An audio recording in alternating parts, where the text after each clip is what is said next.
Hi everyone, 텍스머시마 비디오 안녕하세요. 에어소프트 선물 리뷰 멘탈입니다. 반갑습니다.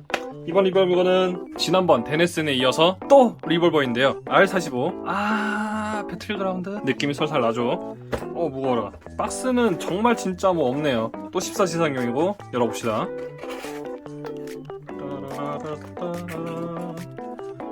푸짐하게 잘 들었는데 라이노 리볼버입니다. 야, 이것마저 장난감이 나와?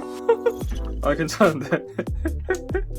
상당히 무거워요. 무게중심이 여기보다는 총열 쪽에 있는 제품이고요. 먼저 그럼 무게부터 재볼까요? 기본 총열 요것만 750g에 탄두와 탄피 6발씩 하면은 773g. 꽤 나오는데요. 아마 역대급 아니야? 하지만 이런 미들 사이즈나 숏바렐 장착을 하면은 무게는 그보다 많이 줄어들겠죠. 물론 돌아와서 제품 자체는 앞에 총열은 풀메탈, 금속 이너바렐이 있고 실린더도 메탈, 탄창 멈치, 실린더 멈치도 메탈, 해머 제껴주는 부품도 메탈, 방아쇠랑 기본적인 시어 부품들도 당연히 메탈입니다. 각인을 보면은 그립에 라이노 헛불소 그림이 그려져 있고 여기도 라이노 60DS 357 매그넘 써져 있습니다. 총열 따라서 숫자가 달라지는 거 아닌가? 요 총열 달면은 40DS인가? 방아쇠압은 더블 액션 리볼버 시리즈 중에서도 조금 더 무거운 편이에요. 그런데 이거는 안에다가 따로 윤활 작업을 해주면은 훨씬 낫다 하더라고요. 방아쇠를 당길 때마다 코킹 인디케이터가 올라오고 해머를 제끼면은 올라온 채로 고정이 됩니다. 나 지금 준비됐어요 하는 건데 리볼버스가 왜 필요하냐? 이렇게 코킹 되면 된 거 아니냐? 눈으로 볼 수 있지 않냐? 그러는데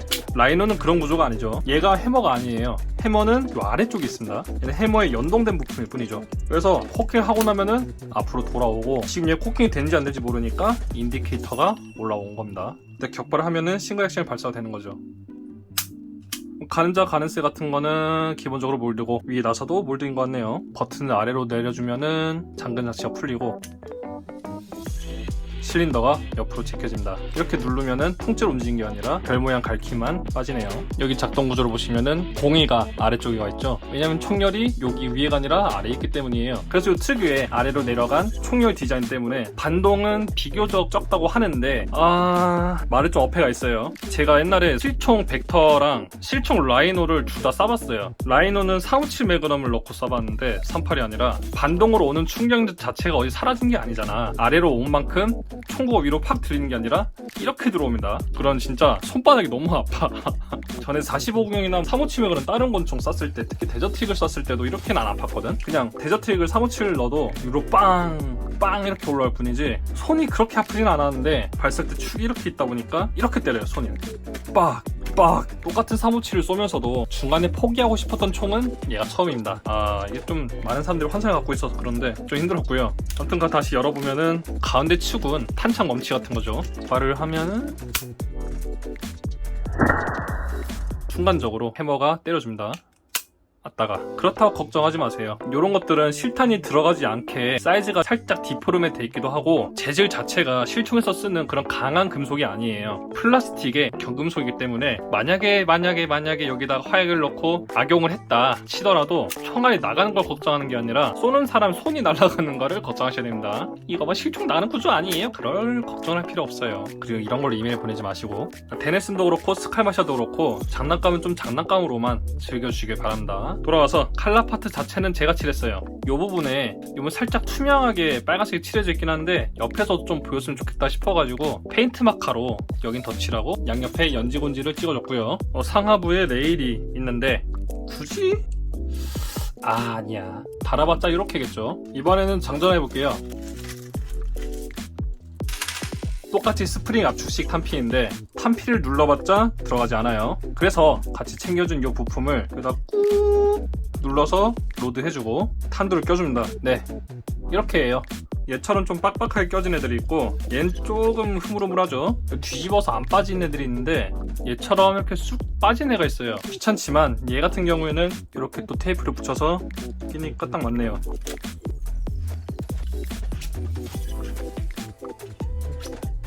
네, 이렇게 6발이 장전이 됐죠. 하지만 얘는 여유분의 탄두를 주지 않아가지고 되게 아껴 써야 돼요.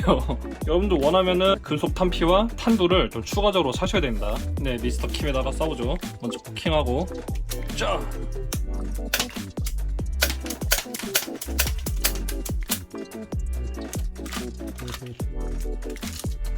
순식간에 격발을 했습니다. 굳이 한 발 한 발 이렇게 쏠 필요는 없으니까 편한데, 요 총 시리즈 자체가 좀 모델건에다가 이런 탄두 발사 시스템은 맛보기 서비스로 들어갔다 생각하시면 됩니다. 이번에는 총열을 바꿔볼까요? 링을 빼고 총열 자체를 뺍니다. 그러면은 요 묵직한 총열도 빠지는데요.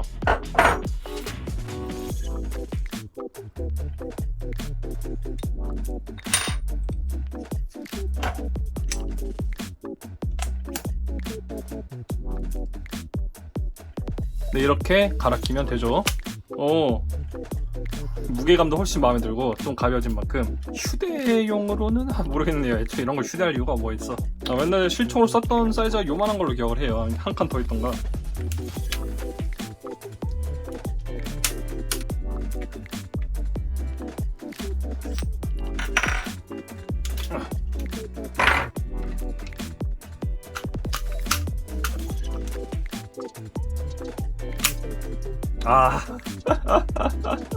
완전 귀엽네. 근데 이렇게 극단적으로 긴 총열을 하나, 이런 총열을 하나, 발사 성능은 똑같아요. 이 압축 스프링으로 날아가는 제품이다 보니까 총열의 영향을 받지 않는 거죠. 애초에 총열에 라이플링이 되는 것도 아니고. 존나 귀여워. 아무튼 총 하나만 사면은 세 가지의 총열을 모두 연출할 수 있다는 게 가성비적인 제품인 것 같아요. 그럼 마지막 이 제품의 아쉬운 점, 단점을 좀 꼬집고 가려고 합니다. 총구 자체는 3개 다 금속이고요. 이 프레임과 그립은 플라스틱이고 나머지는 금속이에요. 물론 그립도 우드 그립이 따로 있고요. 그건 좋은데 딱 2개 아쉬운 게 있어요. 하나는 메탈 탄피 중원 고마운데 공차가 조금씩 있다 보니까 개조 없이 그냥 기울이면은 탄피가 쏙 떨어지는 애들도 있고, 그거 첫 번째로 아쉽고, 테이프 살짝 바르면 되니까. 두 번째로는 리볼버들은 오른쪽 면에 스윙하는 쪽에 둥글게 못따기가 돼 있어요. 여기는 직각이지만 여긴 둥글게 못따기가 돼 있죠. 하지만 얘는 못따기가 안 돼 있고 직각으로 각이져 있습니다. 이게 뭐가 차이냐? 스윙할 때 걸려, 드르륵 걸려. 이거는 좀 아쉽죠. 이건 좀 디자인적인 문제고요. 원하면은 원하면은 칼이나 줄 그런 걸로 쓱싹쓱싹 잘라서 밀어버리면 되죠. 그러면은 좀 더 작동성이 좋을 것 같아요. 그래서 실총은 직각이지만 작동성을 위해서 깎아봤습니다. 그리고 가끔 이렇게 트리거 리셋이 안 되는 분들이 계시는데요. 해결책을 알려드리겠습니다. 그립을 빼고 오른쪽 플레이트를 벗기면은 안에 내부 구조가 시계처럼 복잡하게 되어 있죠. 여기다가 이렇게 윤활 작업을 해도 되지만 굳이 안 빼도 돼요. 틈 사이에다가 윤활 스프레이를 뿌리면 되고요. 저는 이렇게 총열 고정 링을 꽉 조이니까 그때서야 해결이 되더라고요. 이쪽을 추천드립니다. 아시다시피 이 제품도 청년신 연구소를 통해서 제공을 받았고요. 요즘 이렇게 재밌는 리볼버 모델건이 많이 나와가지고 저도 좋네요. 이렇게 리뷰도 해보고. 애초에 리볼버 자체는 에어코킹이고 가스건이고 성능 보고 사는 총은 아니에요. 감성이죠. 감성 빼면은 남는 게 없다는 겁니다. 그런데 뭐 어때? 이쁘잖아. 그거 원툴로 그냥 하나 믿고 가는 거예요. 그 애초에 라이노 자체가 제품화가 안 돼 있죠. 특이한 구조기도 하고 뭐 가스건 하나, 화약총 하나 이런 거 빼면은 딱히 없어요. 그 와중에 저가형 모델건에 나왔던 것도 좀 의의가 있죠. 여러분 여기까지 봐서 고맙고, 그러면 이거를 도색 잘하신 분들이 뭐 할리퀸 에디션 같은 거 만들어서 꾸미면 어떨까 싶어요. 여러분 여기까지 봐서 고맙고, 제품 링크도 댓글이랑 설명란에 남겨놨으니까 한번 보시고 전 이만 물러나도록 하겠습니다. 그럼 여러분 안녕.